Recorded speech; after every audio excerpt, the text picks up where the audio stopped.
Hello guys, chapter की शुरुआत करने से पहले मैं आप लोगों को बता दूं, अभी तक आपने हमारे चैनल को सब्सक्राइब नहीं किया है तो प्लीज जल्दी से कर दीजिए ताकि आप इसी तरह के अमेजिंग स्टोरीज को मिस न कर पाए। और अंत में अगर आपको वीडियो पसंद आती है तो एक लाइक तो जरूर करिएगा, साथ ही कमेंट करके बताइएगा कि आपको वीडियो कैसी लगी। थैंक यू, शुक्रिया।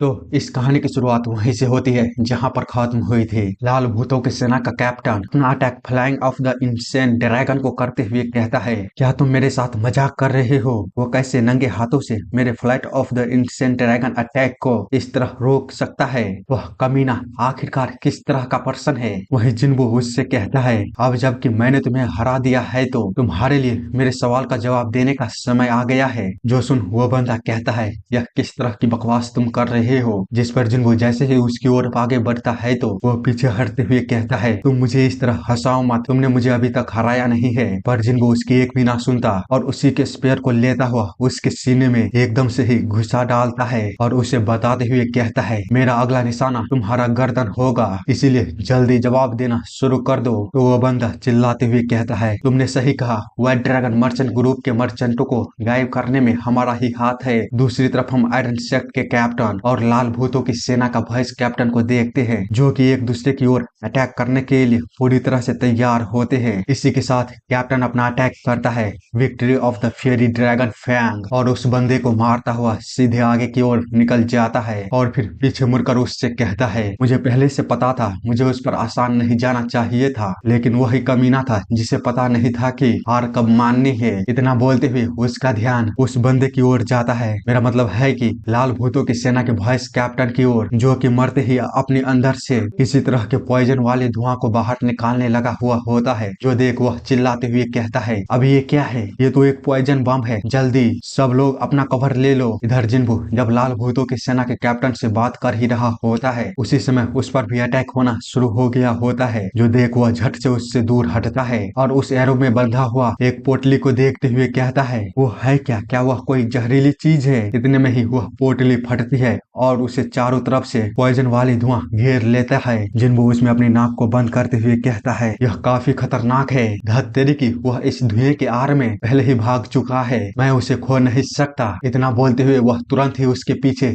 जाता है और जंगलों के ऊपर आसमान के नीचे पहुंचकर वह चारों तरफ फॉरेस्ट को देखने लगता है। तो उसे पास ही में कुछ लोग भागते हुए देखते हैं। वो उस ओर जाते हुए सोचता है, वो लोग वहां पर हैं, पर वे काफी तेज हैं, वे जल्दी ही काफी दूर चले गए हैं, लेकिन मैं उसे अभी भी पकड़ सकता हूँ। इसी के साथ वह काफी स्पीड में जाने लगता है। हम देखते हैं उसकी रफ्तार काफी ही ज्यादा बेहतरीन तरीके से बढ़ रही होती है। वह अपने आगे देखता हुआ कहता है, वह काफी तेज है, मुझे जल्दी करनी होगी। इतने में ही उस पर दोबारा साइड से एक अटैक होता है, जिससे कि वह बचता हुआ जमीन पर आते हुए खुद को किसी तरह संभालता है, लेकिन तभी उस पर दोबारा से 3 एरो से अटैक होता है। वह उससे भी बचता हुआ साइड से होते हुए आगे बढ़ने की कोशिश कर रहा होता है और उस पर बिना रुके कई सारे लगातार अटैक हुए जा रहे होते हैं, पर फिर भी वह उन आर्चरों का पता लगा लेता है और उसे देखते हुए कहता है, तो तुम लोग वहां पर छुपे हुए हो। इसी के साथ वह तुरंत ही उन बंदों के पास पहुंच जाता है और उनसे कहता है, अगर मैं जो जवाब चाहता हूँ अगर तुम दे देते हो तो मैं तुम में से किसी को भी नहीं मारूंगा। पर हम देखते हैं वे बंदे उसकी बातों को सुनने के बजाय उसे दोनों तरफ से जोरदार तरीके से पकड़ लेते हैं, जिससे कि जिन्बू भी हैरान हो गया होता है और उनसे कहता है, इन सब का क्या मतलब है? जिसके रिप्लाई में वे बंदे गुब्बारे की तरफ फूलते हुए कहते हैं, ये तो अभी शुरुआत है, भगवान दया करो। उन दोनों को इतना बोलते ही वे जिसके तुरंत बाद ही वो दोनों एकदम से ही इसी बम की तरफ फट जाते हैं, लेकिन जिन्बू को हम देखते हैं वह बच गया होता है और उन सबको इस तरह फटता हुआ देख सोचता है, आखिरकार वे इस तरह खुद को कैसे उड़ा सकते हैं। पर रुको,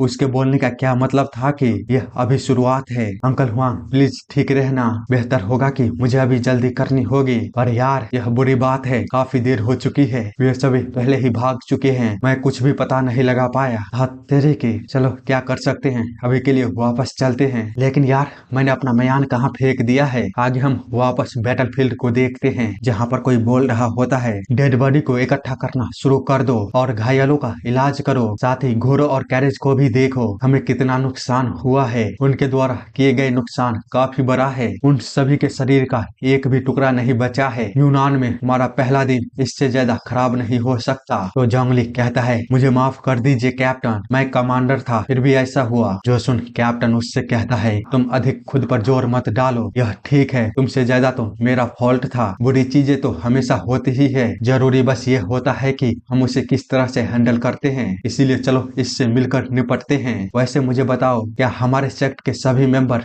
वो ठीक हैं? तो जोंगली बताता है हाँ वे सभी ठीक हैं। जो सुन कैप्टन कहता है अच्छी बात है, हमारे लिए यही मायने रखते हैं। इसी तरह वे दोनों बात करते हुए माइरो और मून के पास पहुंच जाते हैं, जहां पर माइरो अपने फेंके गए सभी हाइडन वेपन को वापस निकाल रही होती है। तभी वहां पर कैप्टन आकर पॉइजन मास्टर से कहता है हेलो योंग मूसियोंग, मैं टैंक फैमिली के ग्रेट एल्डर को रिस्पेक्ट देना चाहता हूँ। जोंगली भी उससे कहता है ग्रीटिंग, मैं जोंगली मुहान आयरन सेक्ट से मैं भी आपको रिस्पेक्ट पे करना चाहता हूँ। जो सुन पॉइजन मास्टर एकदम से ही चौंकते हुए उनसे कहता है ओह तो आप हैं आयरन सेक्ट के मेंबर्स, आपसे मिलकर मुझे अच्छा लगा। मैं टैंक फैमिली का 10,000 poison master tank Q moon हूँ। देखने से ऐसा लगता है कि हमने आपको बहुत परेशानी दी है, हमें माफ कर दीजिएगा। हम नहीं जानते हैं कि हम इनफ एबल हैं आपको थैंक यू बोलने के लिए, लेकिन फिर भी हम निश्चित रूप से व्हाइट ड्रैगन मर्चेंट ग्रुप को 10 गुना काइंडनेस के लिए रीपे करेंगे। आप दोनों मेरे नेफ्यू के बारे में तो सुना ही होगा, मैं वादा करता हूँ आपने जो भी हमारे लिए किया है मैं उसे कभी नहीं भूलूंगा। तो जोंगली कहता है मैं सच में माफी चाहता हूँ, हम आपकी ज्यादा मदद नहीं कर पाए क्योंकि हम ऐसा करने में इनकॉम्पिटेंट थे। जिस पर वह पॉइजन मास्टर कहता है माफी मांगने की कोई जरूरत नहीं है, हम सभी जानते हैं इस दुनिया में लोगों की उदारता पर भरोसा नहीं किया जा सकता। कैप्टन जिसको सुन कहता है मैं क्षमा चाहता हूँ, अगर मुझे पहले से पता होता कि आप टैंक फैमिली के हॉनरेबल मेंबर हैं तो मैं आपकी रक्षा करने के लिए अपना जीवन दांव पर लगा देता, लेकिन हम ऐसा नहीं कर पाए, इसीलिए हम इसमें शामिल होंगे या नहीं इसके लिए एक स्तर का फैसला कीजिए। जिसके रिप्लाई में पॉइजन मास्टर बोलता है इसीलिए तो तुम इंसानों की जिंदगियों को स्टेटस से आंकते हो। तो कैप्टन कहता है अगर सच कहूँ तो यह दुनिया इसी तरह काम करता है। जो सुन पॉइजन मास्टर उसकी ओर देखते हुए कहता है ओह अच्छा तो ऐसी बात है सच में। आगे वो हंसते हुए उससे कहता है मुझे लगता है कि तुम सही हो, इसीलिए मुझे पूरा यकीन है कि आज मैंने बहुत कुछ सीखा है। शुक्रिया, तुमने जो मुझे सिखाया है मैं उसे कभी नहीं भूलूंगा। कैप्टन कहता है शुक्रिया आपके काइंडनेस के लिए। जिस पर वह पॉइजन मास्टर उसे बोलता है बस बदले में मुझसे कुछ भी उम्मीद मत करना, जैसा कि तुमने कहा दुनिया इसी तरह से काम करती है। इतना बोलकर वो हंसने लगता है। तो कैप्टन कहता है अरे नहीं इसकी कोई आवश्यकता नहीं है, मैं बस ग्रेटफुल हूँ, आपने मेरे शब्दों का बुरा नहीं माना। जिसको सुन पॉइजन मास्टर कहता है ठीक है मैं अपने इंटरनल एनर्जी को ठीक करने वाला हूँ, तो क्या तुम लोग प्लीज। इतना बोलते हुए वह सोचता है आयरन सेक्ट का कैप्टन योंग मूसियोंग यह आदमी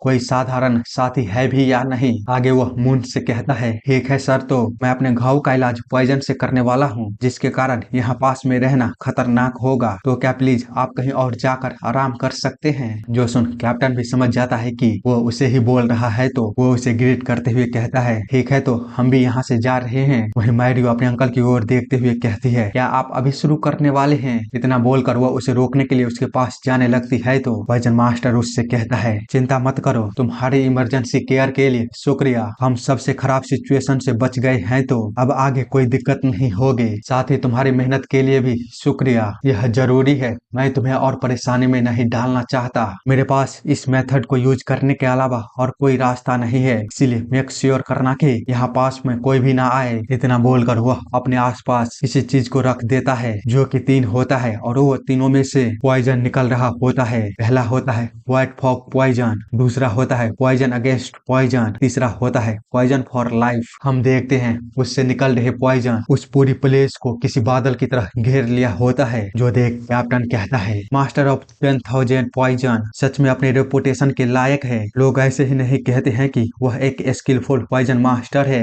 वो न केवल इससे लोगों को मार सकता है बल्कि इसका उपयोग करके वो लोगों की जान भी बचा सकता है। जो सुन जोंगली कहता है क्या आपके बोलने का मतलब यह है कि वह अपने इंटरनल इंजरी को ठीक करने के लिए जहर को खा रहा है। तो कैप्टन उसे बताता है जब मैं उसका नाम भी नहीं जानता था तो मैं उसके चेहरे को कैसे पहचानता। टैंक फैमिली के सभी लोग आइसोलेशन में रहते हैं, वह बाहर कभी भी खुद को नहीं दिखाते। वहीं हम इधर पॉइजन मास्टर को देखते हैं जो कि बार बार पॉइजन को अंदर ले जा रहा होता है और बार बार बाहर की ओर निकाल रहा होता है। इतने में ही वहाँ पर कोई आता है जिस पर कि मैरियो का भी ध्यान जाता है, साथ ही उस पॉइजन मास्टर का भी। मैरियो उससे कहता है यंग मास्टर। पर उधर हम जिन्वो को देखते हैं जो खुद से ही बात करता हुआ कह रहा होता है, अगली बार जब तुम मयान को फेंको तो याद रखना तुमने कहाँ पर फेंका है। इतना बोलते हुए उसका भी ध्यान उन दोनों की ओर जाता है तो पॉइजन मास्टर उससे कहता है, ओह तो तुम हो, हमारी मदद करने के लिए शुक्रिया। मेरा नाम टैंग क्यू मून है। वही मैरियो कहती है, मुझे खुशी है कि आप ठीक हैं। तो जिन्वो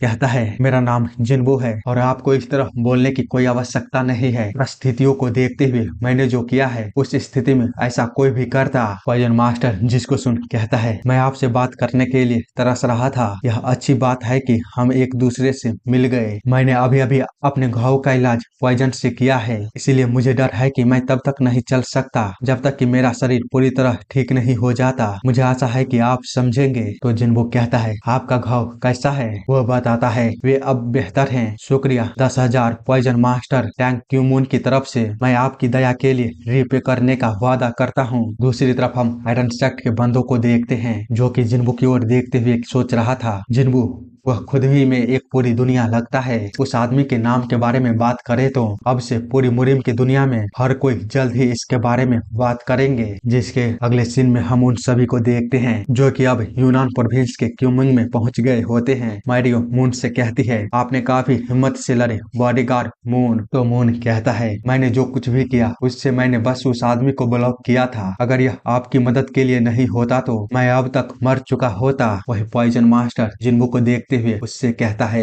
हम यूनान प्रोविंस में आ चुके हैं, अब ज्यादा देर नहीं लगेगी स्ट्रीट मार्केट में जाने में। आप वहाँ पर एक नए कपड़ों का सेट क्यों नहीं खरीद लेते? यदि आपके पास पैसों की कमी है तो मुझे इसके लिए पे करने में खुशी होगी। जो सुन जिन्वो अपने कपड़ों को सिलता हुआ उससे कहता है, शुक्रिया, पर यह ठीक है। यह एकमात्र ऐसा कपड़ा है जो मुझे किसी अपने ने दिया है। साथ ही वह अंकल हुआंग के बारे में सोच रहा होता है जिसने कि उसे वह कपड़ा देते हुए कहा था, अब जबकि आप इतने बड़े हो गए हैं तो प्लीज इसे पहन लीजिए। मैंने इसे नॉर्थर्न हेवनली सेक्ट के सिग्नेचर रस्ट कलर को दिया है। जिन्वो को इस तरह देख पॉइजन मास्टर सोचता है, वह न केवल एक ऐसा साथी है जो ग्रेटफुल को जानता है बल्कि वह फ्रगल भी है। मेरा मतलब है कि जो कम चीजों में खुश रहे। तभी जिन्वो उससे कहता है, अब आप कैसा महसूस कर रहे हैं सर? वह बंदा बताता है, मैं फुल्ली रिकवर हो गया हूँ और मैं आपको इसके लिए थैंक्स बोलना चाहता हूँ मास्टर जिन्वो। जिसको सुन जिन्वो कहता है, लेकिन मैंने तो कुछ भी नहीं किया है, आपने अपने घावों का इलाज खुद किया है मास्टर टैंग। जिस पर वो बंदा बोलता है, अगर आपने मुझे बचाया ना होता तो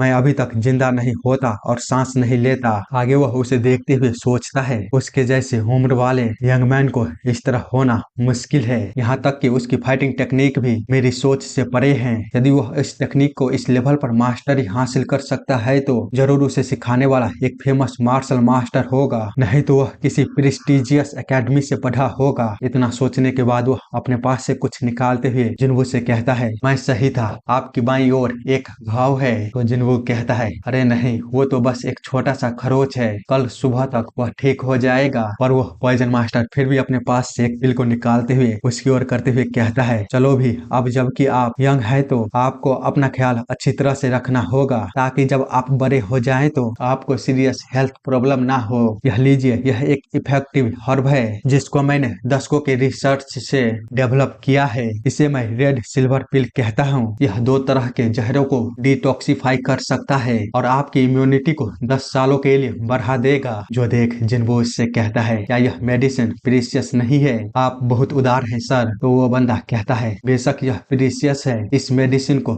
खुद 10,000 पॉइजन मास्टर ने बनाई थी, लेकिन यह चीज मेरे जीवन को बचाने के बदले में एक छोटी सी कीमत है। आप इसे ले लीजिए। आप अगर किसी इमरजेंसी के समय पर इसका इस्तेमाल करते हैं तो यह आपके लिए बड़ी हेल्प होगी। जिन्वो कहता है, ठीक है, मैं ध्यान रखूंगा कि इसे मैं एक अच्छी जगह पर इस्तेमाल करूं, शुक्रिया। तो वह बंदा कहता है, मुझे खेद है कि मैं बस आपको इस समय पर इतना ही दे सकता हूँ, प्लीज आप इसे अपने घाव पर लगा लीजिए। जिस पर जिन्वो उसे शुक्रिया बोल ही रहा होता है तभी मैरियो उसके पास आकर कहती है, मास्टर जिन्वो, क्या आप व्हाइट ड्रैगन मर्चेंट ग्रुप के साथ जर्नी को कंटिन्यू रखने वाले हैं? जिसको सुन वह कहता है, हाँ माफ करिएगा, अब जबकि हम अपने डेस्टिनी पर पहुंच गए हैं तो बेहतर होगा कि हम अलग हो जाएं। जो सुन मून भी चौंक जाता है। आगे जिन्वो बताता है, क्योंकि हम एक सोच वाले नहीं हैं तो मैं शायद उनकी नजरों में एक बाधा के अलावा और कुछ नहीं हूँ, इसलिए हम केवल एक दूसरे के रास्ते में ही आएंगे। जिसको सुन मारियो कहती है, तो फिर आप हमारे साथ जर्नी क्यों नहीं करते हैं? हम कुछ समय के लिए माइटी फिस्ट के साथ रहने वाले हैं। यहाँ पर हम उन वॉरियरों के साथ ज्वाइन करने के लिए एग्री हुए हैं जिसे हेवनली अलायंस ने यहाँ पर भेजा है। जिन्वो माइटी फिस्ट का नाम सुनते ही काफी ज्यादा सीरियस हो जाता है।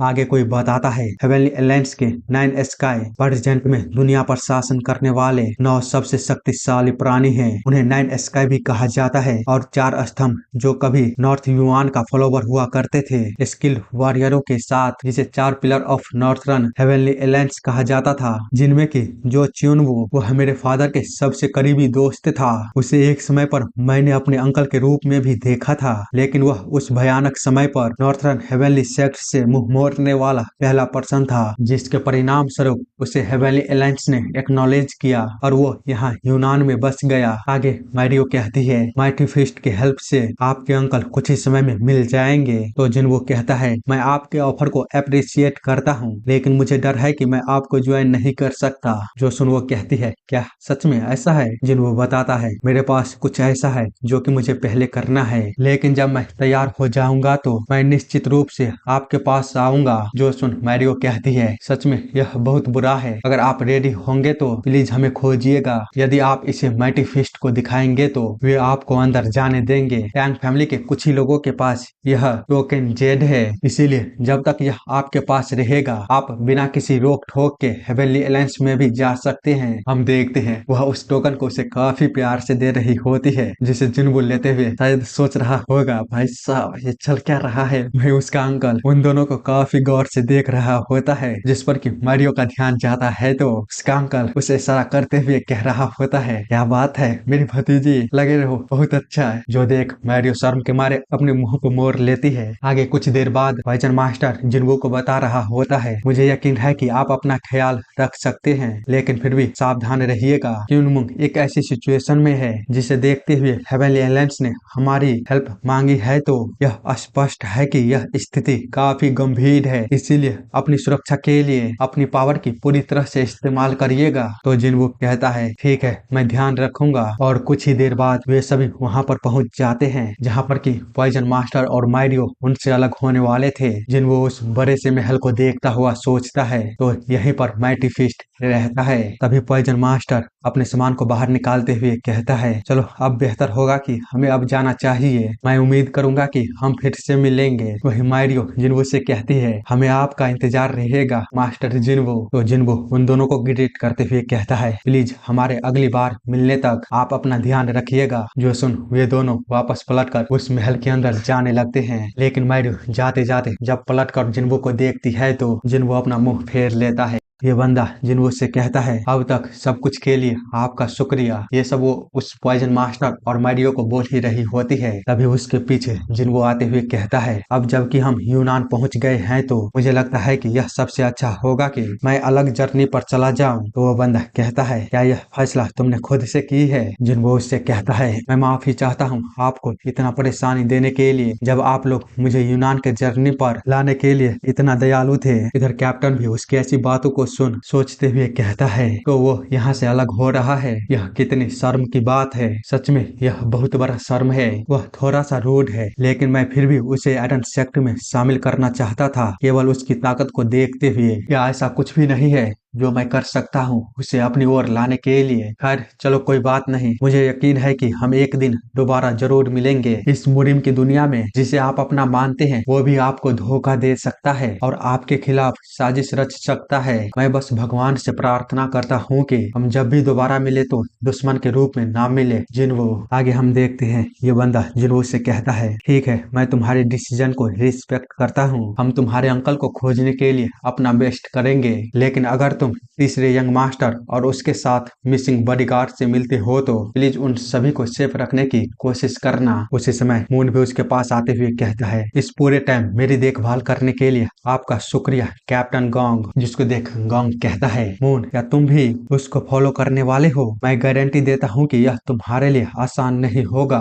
जिसके रिप्लाई में मून कहता है, मैं यह जानता हूँ, पर फिर भी जिन्वो ने मुझे उस सपने का ग्लिम्प्स दिया है, इसीलिए मैं देखना चाहता हूँ कि मेरा सपना मुझे कितना दूर तक ले जा सकता है। उसे इस तरह देख जिन्वो भी चौंक गया होता है तो वह उससे कहता है, जिन्वो आपका शुक्रिया मेरे बॉडीगार्ड के समय पर मेरे साथ रहने के लिए। आप चिंता मत कीजिए, मैं इस पूरी जगह को जानता हूँ और कोई भी मैप को इतना पढ़ सकता हूँ जितना मैं जानता हूँ। साथ ही कोई भी मुझसे बेहतर नक्शे को नहीं पढ़ सकता जितना कि मैं पढ़ सकता हूँ। मैं प्रॉमिस करता हूँ कि मैं आप पर बर्डन नहीं बनूंगा। मैं कम से कम खुद को तो प्रोटेक्ट कर ही सकता हूँ, आप चिंता मत कीजिए। जो देख गोंग कहता है, अरे यार मुझे पता होना चाहिए था जब तुम इस पूरे टाइम उसका पीछा कर रहे थे। तो चलो ठीक है, मैं तुम्हारे फैसले का भी सम्मान करता हूँ, लेकिन अगर तुम कभी भी व्हाइट ड्रैगन मर्चेंट ग्रुप में वापस आना चाहते हो तो तुम्हारा वहाँ पर स्वागत रहेगा। हम तुम्हारे आने का इंतजार करेंगे। जो सुन मून कहता है, मुझे खेद है और शुक्रिया जो आपने मुझे खाने के लिए खाना दिया और रहने के लिए जगह दिया, पर फिर भी मैं आपको इसके बदले ज्यादा मदद नहीं कर पाया। दूसरी तरफ श्योमुन जिन्वो को देखता हुआ कह रही थी तो वह जा रहा है। आगे हम देखते हैं कोई बोल रहा होता है, वह आदमी कोई ऐसा था जिसे हम कंट्रोल नहीं कर सकते थे। उसने कहा था कि वह नॉर्थ से आया है। जो सुन मैटिफिस्ट कहता है, ओह अच्छा ऐसा था, मुझे खुशी है कि आप यहाँ पर सेफली पहुँच गए मास्टर टैंक। लेकिन यह सोचते हुए कि वे लोग मेरे एरिया में टैंक फैमिली पर हमला किया है तो यह सच में सीमा पार है। मैंने माइटी फिस्ट के सीक्रेट एजेंसी स्काई वॉच को वहाँ पर भेज दिया है। कुछ ही देरों में हम उनकी आइडेंटिटी का पता लगा लेंगे। जब तक वे यूनान में हैं तब तक वे कभी भी स्काई वॉच से बच नहीं सकते। मैं आपको यकीन दिलाता हूँ, जिस पल मुझे उनका पहचान पता चलेगा वह पल उसकी इस दुनिया में अंतिम पल होगा। सेम टाइम पर पॉइजन मास्टर सोच रहा होता है, उसका हर एक शब्द मेरी रीढ़ की हड्डी को नीचे गिराने का कारण बनता जा रहा है। ऐसा लगता है कि मैंने नॉर्थर्न हेवनली सेक्ट के 4 पिलरों को कम आंक लिया था। उसकी ताकत को देखते हुए यह कोई सरप्राइज की बात नहीं है कि वे संतुष्ट नहीं थे नॉर्थर्न हेवनली सेक्ट के किनारे से उनकी सहायता करने में। ये सब सोचने के बाद वह माइटी फिस्ट से कहता है, मेरे एक्सपीरियंस से वे लोग अविश्वसनीय रूप से सावधान पूर्वक थे। अगर हमें समय पर मदद नहीं मिली होती तो हम बच नहीं पाते। जो सुन मैटिफिस्ट कहता है, हेवन आपके साइड में था। टैंक फैमिली का सेवियर मेरे सेवियर से कुछ अलग नहीं है। अगर आप मुझे बताते हैं कि वह कौन था तो मैं उसे अच्छी तरह से पुरस्कृत करूंगा। तो पॉइजन मास्टर उससे कहता है, मैं खुद उसकी पहचान के बारे में कुछ ज्यादा नहीं जानता, लेकिन हम जल्द ही फिर से मिलने के लिए सहमत हो गए हैं। इसलिए मैं निश्चित रूप से अगली बार जब उससे मिलता हूँ तो उसे आपसे मिलवाने के लिए यहाँ पर ले आऊंगा। आप निराश मत होइए सेक्ट लीडर। जो सुन माइटी फिस्ट कहता है, ओह अच्छा मैं तैयार रहूंगा। आगे हम कहीं पर देखते हैं मून बोल रहा होता है, तो जिन्वो आपको क्या लगता है? मैंने दूसरी जगहों पर भी देखा है पर इस इनकी रूम काफी अच्छी है और सबसे अच्छी जगह पर भी है। तो जिन्वो कहता है, तुमने अच्छा काम किया मून। जो सुन मून कहता है, ओह थैंक यू। जिन्वो आगे उसे बताता है, मून मैं किसी की तलाश में अभी के लिए जा रहा हूँ। मून कहता है, क्या अभी? अभी के लिए फिलहाल आपको थोड़ी देर के लिए आराम करना चाहिए, बाद में मैं भी आपके साथ चलूंगा। जिन्वो जिसको सुन उसे बताता है, इसमें कुछ दिन लग सकते हैं, इसलिए तुम यहीं पर रहो और अपनी फाइटिंग टेक्निक को इम्प्रूव करो। जैसा कि मैं हमेशा कहता हूँ, याद रखना अपनी कोहनी को कम मोड़ो और अपने निचले पेट में अधिक एनर्जी को इकट्ठा करना। इसीलिए इसे ध्यान में रखना। मैं जब वापस आऊंगा तो इसे चेक करने वाला हूँ। जो सुन मून कहता है, तुम मुझे छोड़ने के बारे में सोच तो नहीं रहे हो ना? प्लीज ऐसा मत करना और अपना ध्यान रखना। तो जिन्वो वहाँ से जाते हुए एक बंदे से कहता है, मैं उसे यहाँ पर अकेला छोड़ रहा हूँ, तुम यहीं पर रहते हो ना? तो वो बंदा उसके पास आते हुए कहता है, यस सर। तो जिन्वो कहता है, मैं किसी को ढूंढ रहा हूँ, मुझे उम्मीद है कि तुम उसके बारे में कुछ जानते होंगे। वह एक स्कॉलर है 3 ब्रेनों के साथ। तो वह बंदा बताता है, क्या वह लूनाटिक है? जिन्वो जिसको सुन कहता है, क्या लूनाटिक? वो बंदा बताता है, यही सब उसे कहते हैं। वह कुनमिंग के आसपास एक जीनियस हुआ करता था, लेकिन अब जाहिर सी बात है कि उसने अपना दिमाग खो दिया। कुछ लोग अब उसे पागल स्कॉलर भी कहते हैं। आखिरी बार उसने अपनी पागल हरकतों को कहाँ पर दिखाया था हाँ मैंने सुना तो था लेकिन याद नहीं आ रही है। इतना बोलते हुए वह हाथ बढ़ाते हुए अपनी जेब की ओर इशारा करने लगता है तो जिन्वो उसे कुछ पैसों को देते हुए कहता है मुझे उससे मिलने के लिए कहाँ पर जाना होगा। वो बंदा कहता है हाँ मुझे याद आ गया, यदि तुम दक्षिण में मेन रोड को फॉलो करते हो तो स्लम एरिया में पहुंच जाओगे।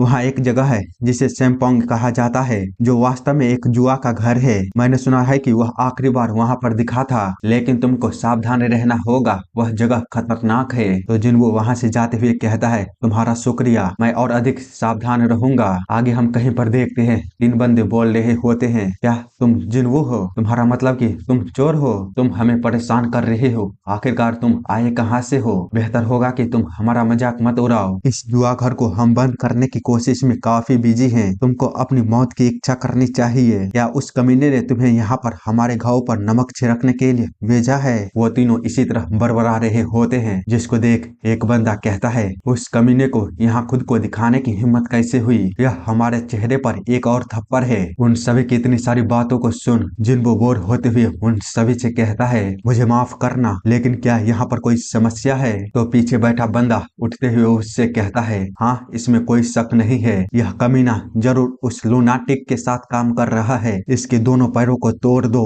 जो सुन जिन्वो कहता है ऐसा लगता है कि बातचीत करना काम नहीं करेगा, कभी कभी पिटाई करने से ज्यादा बेहतर कोई और ऑप्शन नहीं होता है। इसी के साथ वह तीनों को एक साथ ही पीट डालता है और जब तीसरे के पास जाता है तो वह बंदा सोचते हुए कहता है वह एक मार्शल मास्टर है, धिक्कार है मेरी इस बुरी किस्मत को। उतने में ही जिन्वो अपने हाथों को रोकते हुए कहता है क्या तुमको अभी भी मुझसे कोई प्रॉब्लम है? तो वह बंदा घबराते हुए कहता है बेशक नहीं, आप क्या जानना चाहते हैं सर? आगे हम कुछ देर बाद का सीन देखते हैं जहाँ पर उस बंदे ने लूनाटिक के बारे में उसे सब कुछ बता दिया होता है और कहता है मैं इस जुए का घर का मालिक हूँ। एक बार वह पागल जिनवाल नीले रंग से बाहर आया और यहाँ की सभी जीत को घर ले गया। समस्या यह थी कि उसका जीता हुआ पैसा बहुत ही ज्यादा था। हम यहाँ पर कोई चैरिटी नहीं चला रहे हैं, हम कम से कम लाभ उठाने की कोशिश करते हैं और हम बस चाहते थे कि उन पैसों से कुछ वापस ले ले और उसके हाथ को काट दे ताकि वो यहाँ पर वापस न आ जाए। लेकिन फिर वह कमीना हंसने लगा और आकाश की ओर इशारा किया।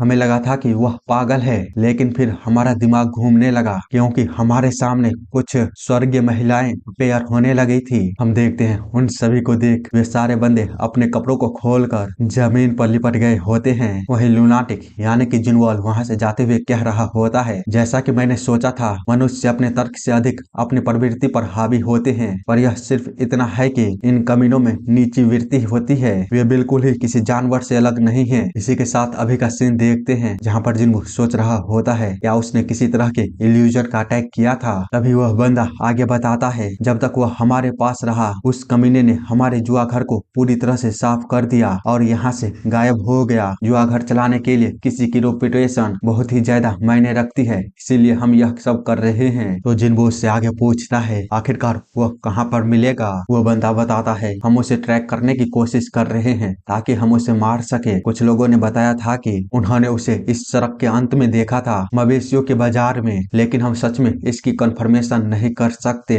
और क्या सर आप अपनी वेपन को दूर कर सकते हैं? मेरा मतलब है कि आपकी उंगलियों को जो मेरे सर पर है। तो जिन्वो कहता है ओह हाँ क्यों नहीं, माफ करना मुझे। वो बंदा जिस पर कहता है नहीं शुक्रिया, क्या आप यहाँ से आप जा रहे हैं? तो जिन्वो कहता है क्या तुम मुझे और समय तक यहाँ पर रोकना चाहते हो? जिसको सुन वह बंदा डरते हुए कहता है नहीं प्लीज आप यहाँ से चले जाओ, मैं आपसे भीख मांग रहा हूँ और कृपया फिर कभी वापस मत आना। आगे हम जानवरों के मार्केट में देखते हैं जहाँ पर जिन्वो को कोई बता रहा होता है वह पागल कुछ समय पहले हमारे कुछ दर्जन सबसे स्ट्रॉन्ग मवेशी को खरीदने आया था। वो उन सभी मवेशियों को ले गया और वहाँ से उस गाँव की ओर चला गया। उस आदमी ने यहाँ पर मवेशियों की लड़ाई लड़ी थी, उसके लिए उसे शुक्रिया। हम इतने सुनसान समय के बीच खुद को एंजॉय करने में एबल थे। बाद में उसने अपने सभी मवेशियों को गांव वालों को दे दिया और वहां से चला गया। आगे हम उसे फिर से किसी और जगह पर देखते हैं जहां पर दूसरा पर्सन उसे बता रहा होता है वह नीले रंग से बाहर दिखा था और हेड मॉन्क से बहस कर रहा था, जो कि सच में यार काफी तेज था। पर अंत में हमारा हेड मॉन्क हार गया और एकांत में चला गया ट्रेनिंग करने के लिए। जिन्वो इतनी देर से घूमता हुआ और इतनी लोगों को बातों को सुनने के बाद परेशान होते हुए कहता है मुझे जितनी जल्दी हो सके अंकल हांग को ढूंढना होगा, लेकिन यहाँ तो मैं जिनवाल को भी नहीं ढूंढ पा रहा हूँ। आखिर वह 3 दिमाग वाला स्कॉलर इस पूरी दुनिया में है कहाँ पर? आगे उसे हम एक एक जंगल में देखते हैं जहाँ पर वो उसे ढूंढते हुए सोच रहा था। आखिरकार गोंगडोंग सेक्ट का मास्टर म्यूजिन ने मुझे क्यों बोला था उस पेकुलर मैन को ढूंढने के लिए। उसका बिहेवियर कुछ लोगों से सच में अलग है। वही कुछ लोगों ने मुझे बताया था कि वह मानव स्वभाव के बारे में जानने के लिए एक जर्नी पर है। मैं किसी कारण से उसकी प्रति आकर्षित को महसूस करता हूँ। यह मुझे उसे ट्रैक करने के लिए मजबूर कर रहा है किसी भी कीमत पर। मुझे आश्चर्य है कि वह किस तरह का पर्सन होगा। पर रुको, उस पत्थर को तो मैंने जंगल के अंदर आते हुए भी देखा था। धत्तेरी की, अरे यार, क्या मैं किसी इल्यूजन में फंस गया हूँ? मैं विश्वास नहीं कर सकता, मेरी ओमनी डायरेक्शन सेंस भी इसे नहीं संभाल पाया। उसी समय हम देखते हैं वे सारे पत्थर पिघलते हुए बड़े से दानव में बदलने लगते हैं। जो देख जिन्हो सोचते हुए कहता है, अब ये क्या है? ये कोई साधारण इल्यूजन अटैक नहीं है। उधर वह सारे दानव भी उस पर अटैक कर दिया होता है। जिन्हो कहता है, यह इस दुनिया में कितना डरावना तमाशा है। नहीं, मुझे शांत रहने की जरूरत है। मैं अपना आपा नहीं खो सकता। यह सिर्फ एक इल्यूजन का अटैक है। यह सब नकली है। उसके ऐसा सोचते ही वहाँ की सारी इल्यूजन खत्म हो जाती है और वह पूरी जगह साफ हो जाती है। तो जिन्हो अपने साइड में देखता हुआ किसी से कहता है, एक चतुर विद्वान के खिलाफ सामना करने के लिए मेरे पास और भी अधिक ज्ञान होना चाहिए, या फिर इसके बजाय मुझे अपनी शक्ति का इस्तेमाल करना चाहिए। जल्दी से अपने आप को दिखाओ, 3 दिमागों वाला स्कॉलर। इसी के साथ वह एक डायरेक्शन में अपना अटैक करता है जहाँ पर कि वह बंदा बैठा हुआ था। वह जिन्हो की इस तरह के अटैक को देख थोड़ा सा तो घबराता है। आगे हम कुछ देर बाद का समय देखते हैं जहाँ पर वह बंदा जिन्हो के साथ बैठा हुआ बोल रहा होता है, तो तुमसे हार गया गोंगडोंग सेक्ट का मूगवांग। जिस पर जिन्हो कहता है, मुझे नहीं लगता है कि वह हारा है। जो सुन जिन्वॉल सोचता है, मूगवांग भद्दे पर्सनालिटी के साथ बेकार आदमी है, लेकिन उसकी फाइटिंग टेक्निक सबसे अच्छी है। पर फिर भी इस आदमी ने उसे हरा दिया। यह भले ही बाहर से स्ट्रॉन्ग ना दिखता हो, लेकिन मुझे लगता है कि वह एक मार्शल मास्टर है। ये सब सोचने के बाद वह जिन्हो से कहता है, तुम चालाक कमीने। जिन्हो कहता है, माफ करिएगा, तुमने मुझे सुना होगा। तुम जो इतनी भारी मात्रा में स्ट्रेंथ पोजेस करते हो, वह कभी भी मुझे डिटेक्ट नहीं कर सकता था, और यही तुम्हें चालाक कमीना बनाता है। तो जिन्हो हंसते हुए उससे कहता है, वेल, मैं एक लंबा जीवन जीना चाहता हूँ। इतना बोलकर वह चुप हो जाता है। तो जिनवॉल उससे कहता है, तुम्हारे पास एक पॉइंट है। वैसे भी जो लोग अपनी ताकत को इस तरह दिखाते हैं, वे आमतौर पर बहुत लंबे समय तक नहीं जी पाते, और यही चीज उन्हें चालाक बनाती है। लेकिन तुम काफी ईमानदार लगते हो सकता है कि तुम उनके जैसे चालाक ना हो, पर तुमने मेरे इल्यूजन को कैसे डिस्ट्रॉय किया था? क्या मेरा हमला मैला था? मुझे नहीं लगता कि ऐसा था। मेरी कैलकुलेशन परफेक्ट थी। मैं अभी तक पूरा कॉन्फिडेंट था अपने एस्ट्रोनॉमिकल जियोग्राफी के मास्टरी पर, लेकिन ऐसा लगता है कि मुझे अपने स्किल को और भी अधिक पॉलिश करना होगा। चलो एक बार और मुझे देखने दो। क्या मेरा एक्सिस बहुत कमजोर था? इसका मतलब तो मुझे वाई एक्सिस को भी रिकैलकुलेट करना होगा। ब्लै ब्लै ब्लै, छोड़ो उसकी बातों को, वह पागल है। जिन्हो उसे ऐसा करता हुआ देख बिल्कुल ही खामोश होता है और अपने मन में सोचते हुए कहता है, उसने नीले रंग से कैलकुलेट करना शुरू कर दिया है, सभी जीनियसों के जैसे। आगे वो उससे बोलता है, मैंने बस उस इल्यूजन को अपने इंस्टिंक्ट के बेस पर डिस्ट्रॉय किया था। जो सुन वो बंदा कहता है, क्या तुम्हारा इंस्टिंक्ट? जिन्हो बताता है, हाँ, मैंने अपने सेंसेस से एनर्जी को महसूस किया था, जिसके कारण मैंने अपने ब्लेड को उस दिशा में घुमाया था। जिसको सुनते ही वह बंदा क्रीपी स्माइल के साथ कहता है, तुम्हारे पास आउटस्टैंडिंग सेंसेस होनी चाहिए, क्योंकि एक गलत मूव और मैं खून की उल्टियां करते हुए मर जाता। तो जिन्हो उससे पूछता है, लेकिन तुमने उस फोर्स को इतने बड़े स्केल पर अटैक क्यों किया था? क्या तुम इसके अंदर आसमानों को फंसाने की कोशिश कर रहे थे? वो बंदा हंसते हुए बताता है, काश मैं ऐसा कुछ कर पाता, लेकिन अभी तक तुमने मुझे बताया नहीं तुम हो कौन। जिन्हो बताता है, मैं जिन्हो हूँ। तो वो बंदा कहता है, नहीं, तुम्हारा नाम नहीं, तुम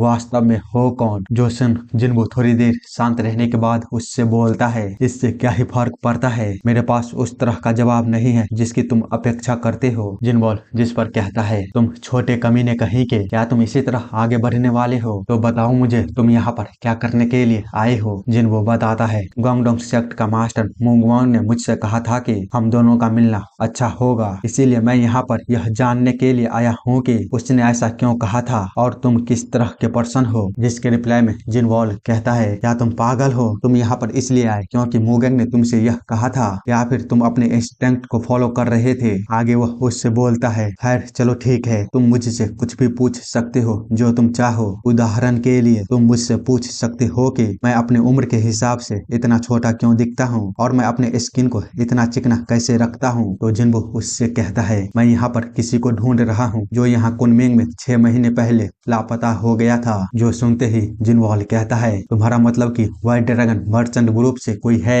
जिन्हो बताता है, हाँ तुमने सही कहा, क्या तुम कुछ जानते हो कि उनके साथ क्या हुआ है। जो सुन वो बंदा उससे पूछता है, क्या वह तुम्हारा ब्लड रिलेटेड है। जिन्हो कहता है नहीं। तो वो बंदा कहता है, फिर तो मेरा सलाह होगा कि तुम हार मान लो। पर जिन्हो उससे कहता है, मैं ऐसा नहीं कर सकता। तो वो बंदा बताता है, भले ही तुम्हारी जान खतरे में पड़ जाए तो भी। जिन्हो जिसको सुनते ही उससे कहता है, वह कोई ऐसा पर्सन है जो मेरे जीवन को जोखिम में डालने के लायक है, जिसके लिए मैं अपनी लाइफ को खतरे में डाल सकता हूँ। जिनवॉल उसकी बातों को सुन थोड़ी देर सोचने के बाद उसे बताता है, युक्सी में जाओ। मुझे डिटेल तो नहीं पता, लेकिन शहर के भीतर कई अजीबोगरीब घटनाएं हो रही है और वहाँ मार्केट का फ्लो भी कुछ अजीबोगरीब है। जहाँ तक मुझे लगता है यह ऐसा इसलिए है क्योंकि कई व्यापारी गायब हो गए हैं। मेरे सेंसेस यही बता रहे हैं मुझे। जिस पर जिन्हो उससे कहता है, क्या युक्सी जाना होगा तो क्या तुम मेरे साथ जाना चाहोगे। और यह काफी क्रीपी स्टाइल में वो बोल रहा होता है। जो सुनते ही वह चौंकते हुए कहता है, तुम यह अचानक किस तरह की बातें कर रहे हो। क्या तुम यह जानते भी हो कि तुम किसको अपने साथ जाने के लिए इनवाइट कर रहे हो। इसके अलावा मैं तो तुम्हारे बारे में कुछ भी नहीं जानता, इसीलिए मैं तुमको कहीं पर भी फॉलो क्यों करना चाहूंगा। तो जिन्हो उससे बोलता है, मैं वही बोल रहा हूँ जो मेरे दिल ने कहा है। तो वो बंदा थोड़ा सा घबराते हुए कहता है, तुम सच में पागल हो, तुम्हारा दिमाग सही जगह पर नहीं है, क्योंकि तुम जिस बारे में बात कर रहे हो वह तुम्हारे सेंसेस और दिल के बारे में है। तुम बिल्कुल ही एक रोमांटिक बिल्ली की तरह लग रहे हो। मैं अपनी मर्जी से तुम्हारे पैरों को उस दलदल में क्यों डालूंगा। मैं जहाँ हूँ वही एक आरामदायक जीवन जी रहा हूँ, इसीलिए मुझे यही पर रहने दो। जिन्हो जिसको सुन उससे बोलता है, क्या तुम कन्फर्मली कह सकते हो कि तुम डरे हुए नहीं हो। मैं तुम्हें ट्रैक करने के रास्तों में कई सारे लोगों से मिला और उनमें से हर एक ने तुम्हारे इस पागल बिहेवियर के बारे में बात की, लेकिन अब जब मैं तुम्हें देख रहा हूँ तो तुम पागल नहीं हो। मुझे लगता है कि कुछ ऐसा है जो तुम्हें ड्राइव करके कॉर्नर में ले गया है। मैं जानता हूँ कि तुम्हारा लक्ष्य इंसानों को बेहतर ढंग से समझना था। तुम देखना चाहते थे कि जब मनुष्य अपनी सीमा तक धकेल दिया जाता है तो वह कैसा बिहेव करता है और यह कैसे ब्रह्मांड के हार्मनी को लॉजिकली इफेक्ट करता है। शायद यही है जो तुम अपने जर्नी के माध्यम से पता लगाना चाहते हो। क्या मैं सही हूँ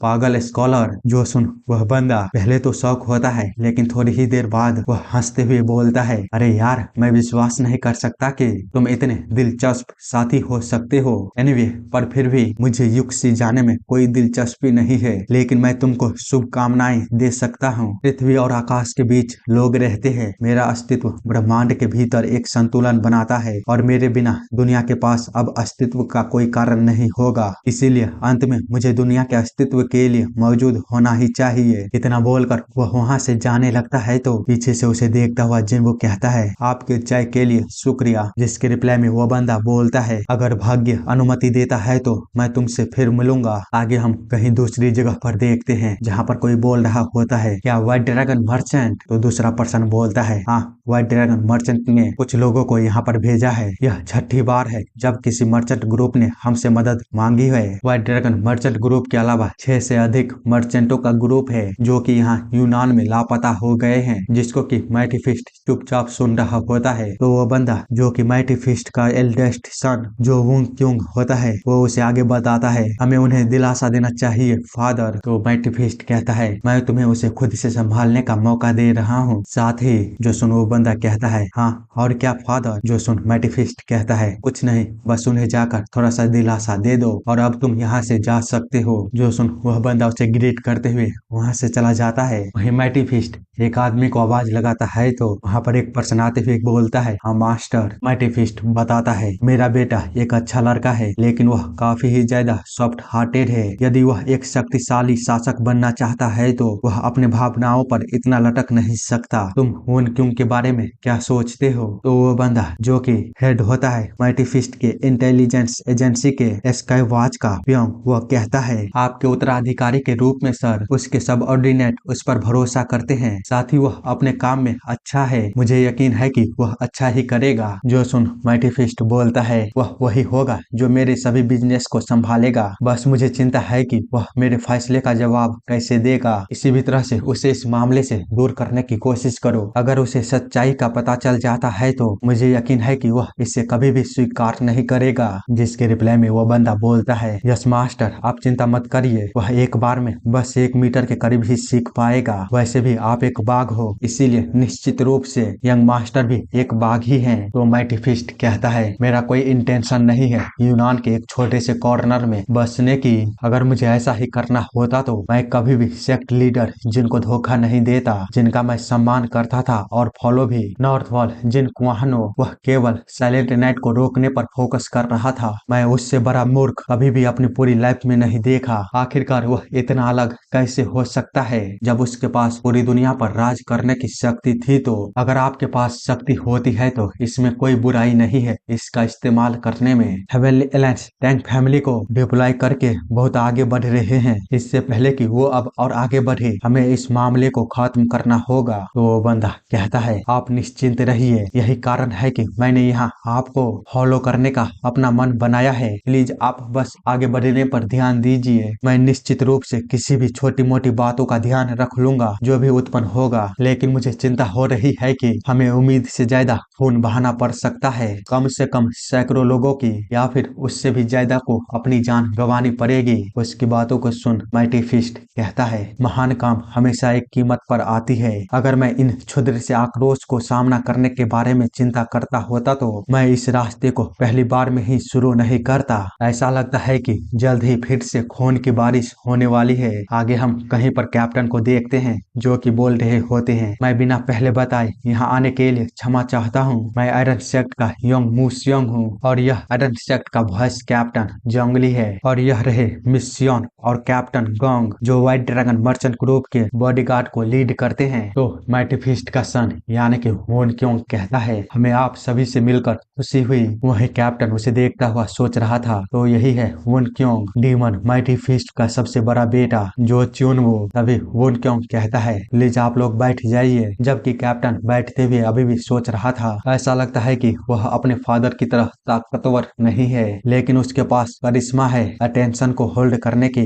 मैं उसके कामों और बोलने के तरीके से बुद्धिमानी को महसूस कर सकता हूँ। उसकी आंखें क्लियर है और बिहेवियर मॉडरेशन और डिसिप्लिन को दिखा रहा है। क्या ऐसा इसलिए क्योंकि वह एक सम्मानित परिवार से आता है? तभी वह वोन क्यों बोलता है, मैंने आपके कैप्टन योंग के बारे में कई सारी महान कहानियों को सुना है। क्या आप व्हाइट ड्रैगन मर्चेंट ग्रुप के लिए काम करते हैं? तो कैप्टन कहता है, यह सही है, हम बस कोशिश कर रहे हैं जो लापता हो गए हैं उन्हें ट्रैक करके बचाने की। तो वोन क्यों कहता है, आप सच में एक विश्वसनीय साथी की तरह लगते हैं। साथ ही वह सोच रहा था, आयरन सेक्ट के योंग मूसियोंग वह मेरे फादर की तरह लगता है। उसी समय कैप्टन बोलता है, चूंकि हम यहाँ पर अनएक्सपेक्टेडली इतनी रात को आए हैं तो हम सीधे पॉइंट पर आते हैं। अगर मैं सच बोलता हूँ तो हमें काफी हैरानी है जो हम आपसे मदद मांगने के लिए आए हैं। हम 3-4 दिनों से यहाँ यूनान में हैं, लेकिन हमें अभी तक उन लोगों की तलाश में कोई भी सुराग नहीं मिला है जो लापता हो गए हैं, और जिन इंफॉर्मेंट को हमने यहाँ पर भेजा था वह भी गायब हो गया है, इसीलिए उस तक पहुँचने का अब कोई रास्ता नहीं है। इसके अलावा लाल भूतों की सेना के खिलाफ लड़ने के बाद हमने महसूस किया है कि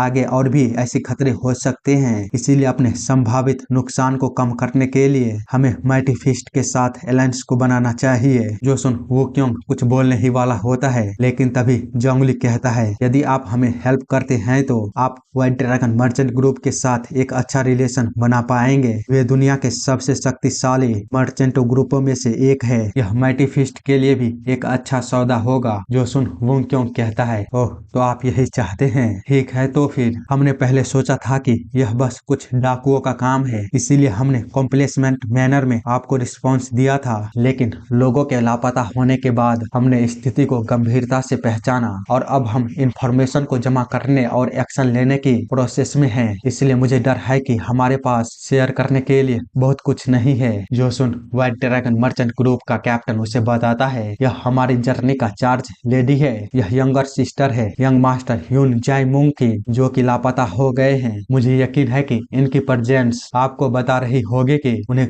हम कुछ भी दे सकते हैं उन्हें खोजने के लिए। तो वो क्यों कहता है, ओह अच्छा तो ऐसा है, ठीक है, माइटी फिस्ट आपके भाई को खोजने के लिए अपनी मदद करने के लिए हर संभव प्रयास करेगा। जो सुन स्योमन उसे शुक्रिया बोलती है, जबकि वो क्यों सोच रहा होता है सियोंग वह लेडी बातचीत करने के लिए बस एक सहारा के अलावा और कुछ भी नहीं है। अगर देखा जाए तो वह इन सब का असली लीडर भी नहीं है, इसलिए अब बस वे लोग हैं जिनसे मुझे निपटना है। इतना सोचने के बाद वह बोलता है, मुझे लगता है कि एक लंबी बातचीत के लिए मेरे टेक्नीशियन को बोलना पड़ेगा। उसके पीछे खड़ा 3% कहता है, ठीक है मास्टर। तो वो बंदा उनसे कहता है, मैं उम्मीद करता हूँ कि आप लोग फेवरेबल रिजल्ट देंगे हमारे नेगोशिएशन के हिसाब से, इसलिए क्या अब हम शुरू करें। साथ ही वह सोच रहा होता है, जस्टिस और लॉयलिटी अब इस दुनिया में मौजूद नहीं है। यहाँ पर जो बस रह गया है वो है लड़ाइयों के बीच थोड़े से लाभ के लिए अपने दांतों और नाखूनों से लड़ना। मैं अतीत में बहुत खुश था, मैं सच में नॉर्थ को मिस कर रहा हूँ। मेरा उस बारबेरियन लैंड में समय कठिन था, लेकिन अगर मैं अब पीछे मुड़कर देखता हूँ तो मैंने उस जगह पर जो समय बिताया उसमें मैं सबसे ज्यादा खुश था। इसी के साथ हम उसे एक छोटे से बच्चे के साथ देखते हैं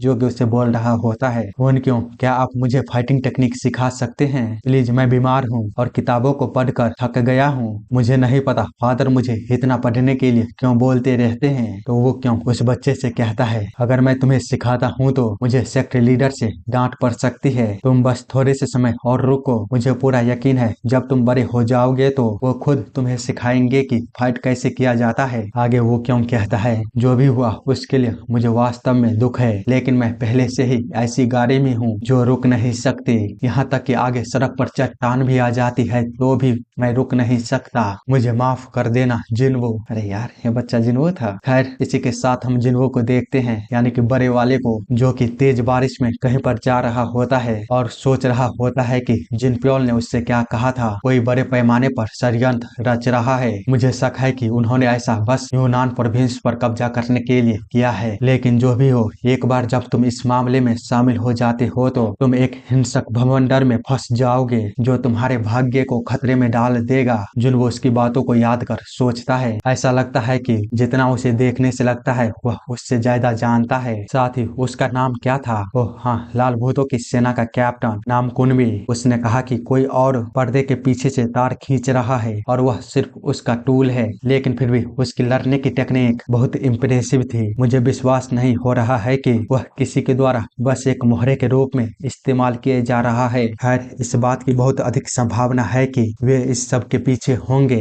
ये सब बोलते हुए वह जा ही रहा होता है, तभी उसे एक म्यूजिक सुनाई देता है जो कि पानी को भी अफेक्ट कर रहा होता है, जिसके चलते वह झट से सावधान होते हुए बोलता है, क्या किसी ने मेरा नाम लिया है, आखिर यह चिलिंग मेलोडी क्या थी। इसी के साथ वह उस म्यूजिक का पीछा करते हुए सोचता है, मैंने सुना है कि यह बहुत अधिक कठिन है साउंड के साथ फाइट करने के लिए मास्टर करना स्वॉर्डमैनशिप के मुकाबले में, पर जिसने साउंड में मास्टर किया है वह उस मैनर में है, वहाँ पर यह कितना भयानक राग है। जिन्वो तुरंत ही छलांग मारते हुए सीधे उसके सामने जाकर रुकता है। वो बंदा जिन्वो को देख कहता है, तो तुम सच में यहाँ पर आ गए मास्टर जिन। जिसके रिप्लाई में जिन्वो कहता है, क्या तबीयत ठीक है, तुमने मुझे यहाँ पर क्यों बुलाया है, तुमको लगता है कि तुम मुझे जानते हो, लेकिन मुझे डर है कि मैं तुम्हें नहीं जानता। तो वो बंदा कहता है, ओह डियर, तुम मुझ पर इतना रूड कैसे हो सकते हो, मेरा नाम जोम डैनियोप है, तुम तो उतना ही इम्प्रेसिव हो जितना मैंने सुना था, तुम पहले आदमी हो जिसने मेरे डिवाइन साउंड 1000 ली का जवाब दिया है। तो जिन्वो उससे पूछता है, तुम्हें मेरे बारे में किसने बताया, जिस पर वो बंदा जिन्वो से कहता है, तुम उससे पहले मिल चुके हो, उसका नाम कुनबी है, हम बहुत करीबी दोस्त हैं। यार लाल भूतों की सेना का कैप्टन का बात कर रहा है ये बंदा। जिन्वो कहता है, तो तुम ही लोग हो जो यूनान प्रोविंस में जो कुछ भी हो रहा है उसके पीछे। जो सुन वो बंदा कहता है, क्या यह आपको कुनबी ने बताया है। खैर मैंने कुनबी को इतने भयानक हार का सामना कभी नहीं करते देखा, यही चीज मुझे तुम्हारे बारे में इतना क्यूरियस कर रहा है। क्या मैं पूछ सकता हूँ कि तुमने कहाँ पर स्टडी की है। जिन्वो उसे बताता है, ऐसी कोई भी जगह नहीं है, मैंने बस उन फाइटिंग टेक्निक को मास्टर की है जो मेरे फैमिली के द्वारा पास डाउन किया गया था। तो वो बंदा कहता है, ऐसा लगता है कि आप काफी रेपुटेशन वाले फैमिली से आते हैं। जिस पर जिन्वो कहता है, अगर सच कहूँ तो नहीं, मेरा फैमिली पहले ही बर्बाद हो गया है, इसीलिए अब कोई भी हमें याद नहीं करता। जो सुन वो बंदा जिन्वो से कहता है, मुझे यह तो मानना ही होगा, आप एक अनएक्सपेक्टेड रुकावट है जो मेरी प्लानिंग का हिस्सा नहीं था। मुझे बताइए, आपको यूनान क्या खींच कर लाई है? क्या आप भी हेवनली अलायंस के फॉलोवर्स हैं? जिन वो बताता है, मेरा हेवनली अलायंस से कोई रिलेशन नहीं है। मैं यहाँ पर सिर्फ किसी को खोजने के लिए आया हूँ जो कि 6 महीने पहले व्हाइट ड्रैगन मर्चेंट ग्रुप के कुछ लोगों के साथ लापता हो गया है। वो मेरा कोई अपना है, इसीलिए क्या मुझे तुम बता सकते हो कि वे लोग अभी भी जिंदा हैं या फिर नहीं? वो बंदा जिसको सुन कहता है, ओह, तो आप यहाँ पर किसी को ढूंढने के लिए आए हैं? अच्छा है, ठीक है, मैं आपको बता देता हूँ, वो अभी भी जिंदा है। तो जिन वो कहता है, प्लीज उन्हें छोड़ दो, आगे मैं तुम्हारी नजरों से इतना दूर चला जाऊंगा कि तुम मुझे कभी नहीं देख पाओगे। जो सुन वो बंदा कहता है, काश मैं ऐसा कर पाता, लेकिन यह इतना आसान नहीं है। जिस पर जिन वो अपने स्वॉर्ड को बाहर निकालते हुए कहता है, पर क्यों नहीं? जिन को अपना स्वॉर्ड निकालते हुए देख वह बंदा उसे रोकते हुए कहता है, अरे यार, क्या कर रहे हो? मैं बस इतना बोल रहा था कि यह तुरंत नहीं किया जा सकता। उन्हें रिहा करने के कारण मुझे एक टाइट स्पॉट पर रख दिया जाएगा। तुम इसके बारे में क्या सोचते हो? हमारा काम होने के बाद मैं उन्हें सुरक्षित रूप से तुम्हारे पास लौटा दूंगा। मैं इसे लेकर अपने नाम की कसम खाता हूँ, जिससे कि उन दोनों के बीच खामोशी सी छा जाती है। तो वो बंदा कहता है, मुझे लगता है कि यह तुम्हारे लिए काफी नहीं है, जैसा कि मैंने सोचा था। आखिरकार मुझे ऐसा लगता था कि मैं किसी ऐसे से मिला हूँ जिसे मैं पसंद कर सकता हूँ, लेकिन अब ऐसा लगता है कि